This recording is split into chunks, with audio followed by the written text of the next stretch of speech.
What is the Shipyard Kitchen Party? It is a band, I guess, a folk party, songwriting band. I don't know. How do you explain it, Jay? Shipyard Kitchen Party is an original storytelling music band. Our roots are as three friends that were interested actually at first in comedy work. And then over time, as we got to know each other creatively, we started creating music that wasn't comedic in focus, and realized we all shared an interest in that. And that's what led to the creation of the band. And then as that interest in more serious music developed, we started to develop stories to kind of bring our music together. And that was the genesis of our sort of musical iteration of the band. Johnny, won't you write your mother? Johnny, won't you be a dear? Tell her all about your life upon the rivers cold and clear. Johnny, won't you write your mother? Tell her of the wheres and hows. Tell the stories they'll be telling us 100 years from now. 100 years from now. And these musicals are not only creatively more fun for us to do because we get to elongate that whole storytelling process, but from a marketing standpoint, it's very handy as a way to try to get a larger audience to become aware of our original music. Yeah, I would say I bring the bones of the song to the group, and then we might rearrange some of the bones, but then what we really do as a group is kind of put the flesh and the tissue, the meat on the bones of the song together. Who's not here with us is Sasha Law. That's the third member of the band, and she's an amazing singer. She not only a great lead singer, but she's really good at orchestrating harmony. What should I do with a drunken sailor? What should I do with a drunken sailor? What should I do with a drunken sailor? Early in the morning. What should I do with a drunken sailor? What should I do with a drunken sailor? What should I do with a drunken sailor?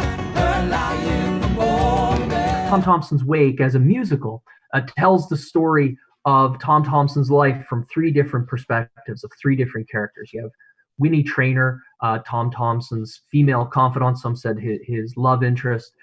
You have Larry Dixon, a guide who worked at the same lakes as Tom during his years in Algonquin Park. And you have A.Y. Jackson, a fellow painter who became a member of the Group of Seven and who was an artistic mentor to Tom. Tom Thompson's Ghost kind of kicks off the musical as a musical number, and it tells the story of some of the sort of fantastical happenings that are associated with Tom's death.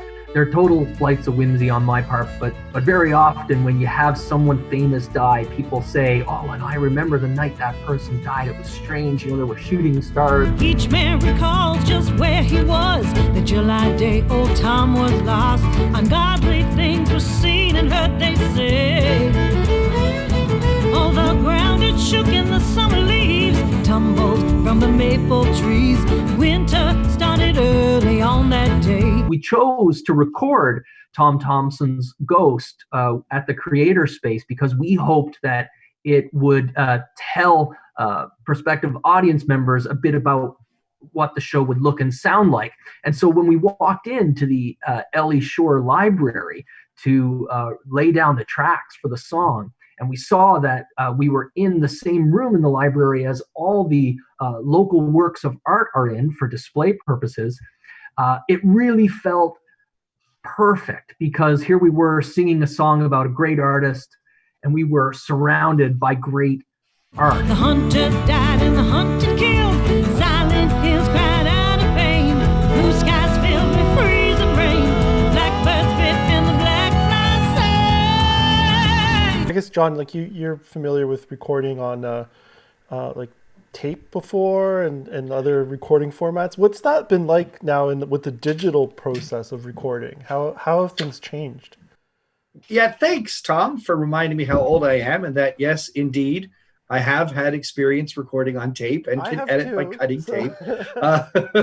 But in the digital universe, it certainly does change the game. But in many ways, certainly from the post-production side, it's a total game changer. The challenge for us is the type of music we chose to do. This song we chose to do, to really capture the energy of the performance, you had to play it together.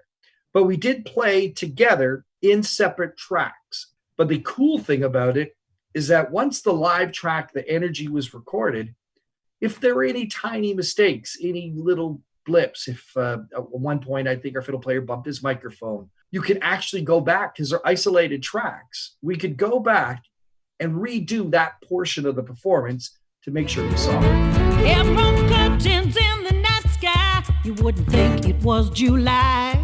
As the loon cried his lonely last ghost, we joined the hound, the wolf was crazy. I think that just the availability of digital recording and the portability of it, as you say, is really changing things. And I think it's going to be interesting to see how it affects how groups develop songs together going forward.